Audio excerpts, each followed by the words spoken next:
മാസങ്ങളായി മലമ്പുഴ ആറങ്ങോട്ട് കുളമ്പിലെ കാട്ടിൽ വിഹരിച്ച PT5 എന്ന കാട്ടാനയെ ഉൾക്കാട്ടിലേക്ക് കയറ്റി. കഴിഞ്ഞ ദിവസങ്ങളിൽ ഈ കാട്ടാന ജനവാസ മേഖലയിൽ ഇറങ്ങിയിരുന്നു. മാസങ്ങളായി മലമ്പുഴ ആറങ്ങോട്ട് പ്രദേശത്ത് വലിയ പരിഭ്രാന്തി സൃഷ്ടിക്കുകയായിരുന്നു കാട്ടാന. അജിത് ബാബു ചേരുകയാണ്. അജിത്ത്, എത്രത്തോളം സമയം ഇടപെട്ടാണ് ഈ കാട്ടാനയെ കാട്ടിൽ കയറ്റാൻ സാധിച്ചത്? കുറെ ദിവസങ്ങളായി ഇത്തരത്തിൽ ഈ ആനയെ പൂർണ്ണമായും ഉൾക്കാട്ടിലേക്ക് തുരത്താനുള്ള നടപടികൾ നടക്കുകയാണെങ്കിലും അത് പൂർണ്ണമായും വിജയിക്കുന്ന ഒരു സാഹചര്യം ഉണ്ടായിരുന്നില്ല. ഇന്നലെ തന്നെ രാവിലെ മുതൽ ഇത്തരത്തിൽ ഫോറസ്റ്റ് ഉദ്യോഗസ്ഥരൊക്കെ തന്നെ രാവിലെ മുതൽ ശ്രമം നടത്തിയിട്ടും ഈ ആനയെ ഉൾക്കാട്ടിലേക്ക് കയറ്റാൻ കഴിഞ്ഞില്ല.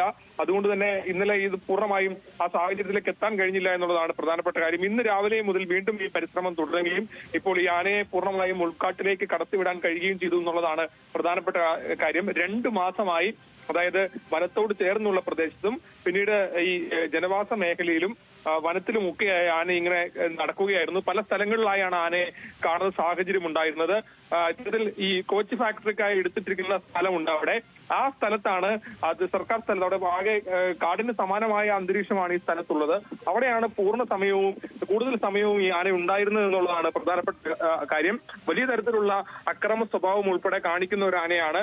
വലിയ തരത്തിലുള്ള കൃഷിനാശം ഈ മേഖലയിൽ ഉണ്ടാക്കിയിട്ടുണ്ട്. അങ്ങനെ 2 മാസക്കാലമായി ഇവിടുത്തെ ജനങ്ങളുടെ ജീവിതത്തിന് ആകെ വലിയ തരത്തിലുള്ള പ്രതിസന്ധി സൃഷ്ടിച്ചത്. ഒരു 50ഓളം വീടുകളാണ് ഈ പ്രദേശത്ത് വനത്തിനോട് ചേർന്നുള്ള പ്രദേശത്തുള്ളത്. അവിടെയൊക്കെ തന്നെയും വലിയ തരത്തിലുള്ള ഭീതി ഉണ്ടാക്കിയ ആനയെ ഈ സമയം പൂർണ്ണമായും ഉൾക്കാട്ടിലേക്ക് കടത്താൻ കഴിഞ്ഞു എന്നുള്ളതാണ് ആശ്വാസകരമായത്. ശരി അജിത്ത്.